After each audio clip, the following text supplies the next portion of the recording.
warahmatullahi wabarakatuh. Kami dari kelompok 4 akan memperkenalkan diri. Perkenalkan, nama saya Muhammad Raihan Nabiu, absen 25. Perkenalkan, nama saya Amelia dari absen 5. Perkenalkan, nama saya Arini Hairunisa, nomor absen 7. Perkenalkan, nama saya Alia Subarviani, absen 3. Perkenalkan, saya Cara Syabana CS, absen 9. Perkenalkan, saya Raditya Udapisa, absen 28.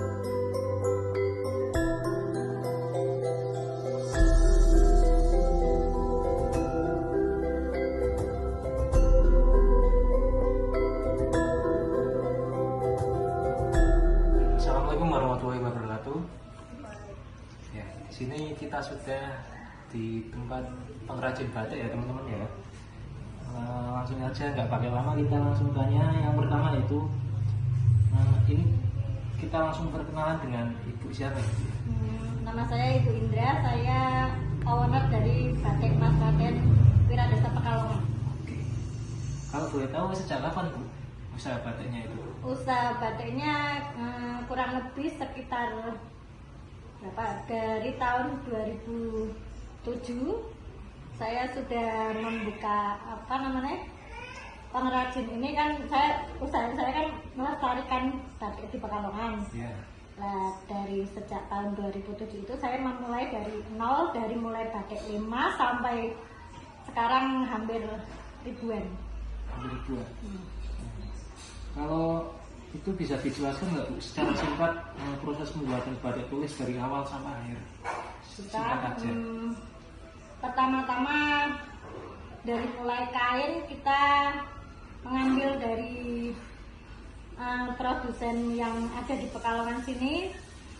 Terus kita membuat sketsa dari mulai kain yang putih itu, yang kosong, kita buat sketsa gambar. Dari gambar itu kita bisa memilih motif mana yang mau dibuat.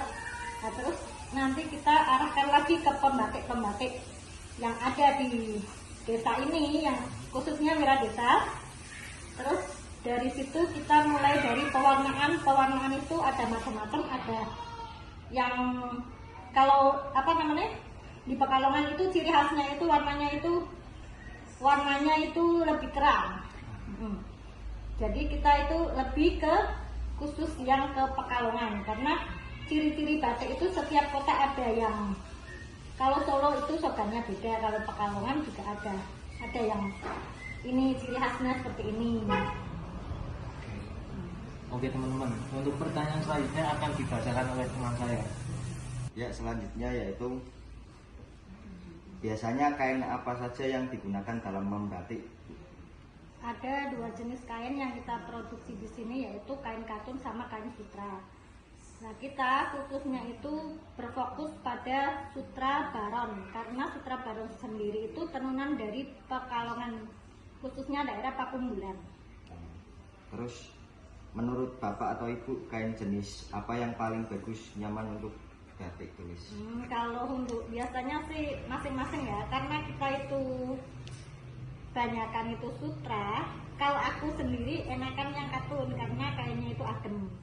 Kalau yang sutra baron itu lebih mahal dan ada teksturnya sendiri. Itu kalau aku lihat itu lebih ke panas ya, karena itu khususnya itu kalau yang pakai di kalangan menengah ke atas itu dia memilih untuk kain baron sutra. Tapi untuk kalangan menengah ke bawah kebanyakan untuk perkantoran itu pakainya katun. Selanjutnya, selain bahan kain, alat apa saja yang diperlukan dalam membatik dan bagaimana cara penggunaannya? Alat apa Mas? Alat bahan untuk itu membatiknya itu. Kalau alat untuk proses membatik itu terutama alatnya pasti canting ya. Iya. Karena canting itu dibuat untuk menggambar dari sketsa itu menjadi gambar yang utuh. Terus kedua itu malam lilin. Malam lilin itu untuk bisa mencapai tembus ke kainnya sehingga membentuk gambar. Selanjutnya, untuk orang yang baru belajar membatik jenis canting seperti apa yang paling mudah digunakan? kalau canting itu biasanya terbuat dari tembaga. Nah, tembaga itu nanti ada alatnya sendiri, yaitu menggunakan batang dari tebu. Itu kita sambung, itu jadi satu canting. Nah, ada lagi itu canting cap. Canting cap itu ke tembaga khusus, nggak usah pakai batang tebu itu, nggak usah, karena kalau kita kan tulis lebih ke manual satu-satu. Kalau canting cap itu satu gambar satu kotak, itu udah ada motifnya itu besar, itu lebih praktis kalau cap. Tapi kalau untuk canting tulis itu susah, kadang kita gambar aja pakai tangan gini kan panas. Kalau cap itu kan langsung nembus di bawahnya ada lemekannya, jadi nggak panas di tangan. Nah, itu makanya kan kalau milih lebih praktisnya itu praktis canting cap ketimbang yang tulis. Kalau canting tulis, makanya kenapa harga tulis itu mahal. Nah, bikinnya itu penuh dengan kesabaran. Di batik manual satu-satu itu tangannya kan sampai panas. Terus belum proses pewarnaan pemopokan itu yang menjadikan lama itu di prosesnya itu. Makanya untuk batik tulis itu lebih mahal ketimbang batik cap. Kalau batik cap 1 hari itu bisa sampai kodian, tapi kalau untuk tulis prosesnya sendiri berarti 2 bulanan. Baik, untuk selanjutnya, apa tantangan terbesar yang Ibu hadapi dalam menjalankan usaha batik pada era modern seperti ini? Untuk saat ini kita tantangannya terutama dalam pengrajin. Untuk pelestariannya itu yang anak-anak muda sekarang nggak mau itu belajar batik tulis. Karena sehingga kita susah untuk mencari generasi baru yang misalnya mau meneruskan.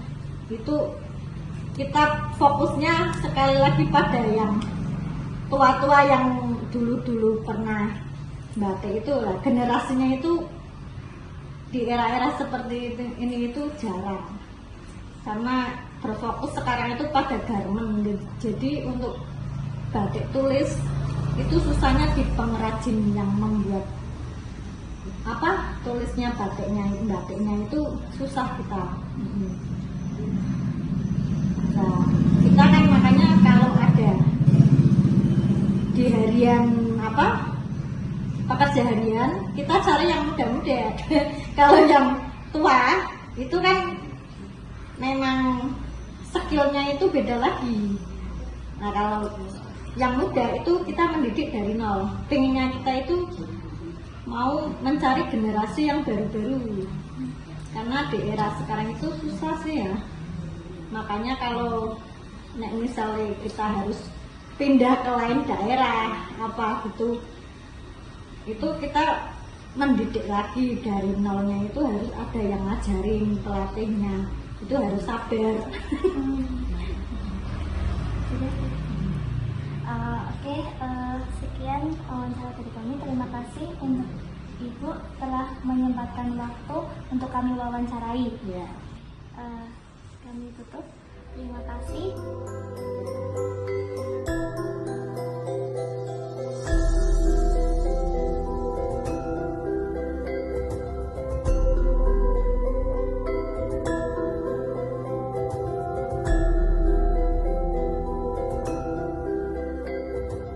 Sudah sampai di tempat proses pembuatan batik tulis di Mas Raden. Jadi bisa kita lihat-lihat.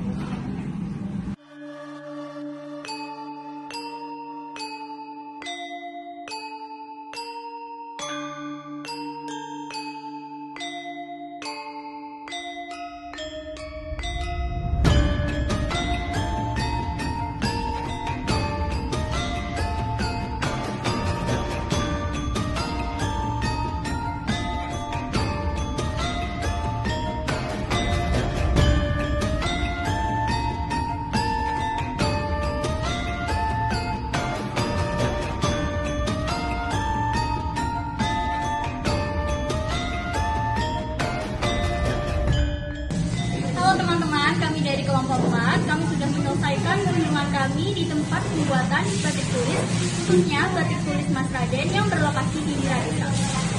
Sekian dari kelompok kami, kurang lebihnya mohon maaf. Wassalamualaikum warahmatullahi wabarakatuh.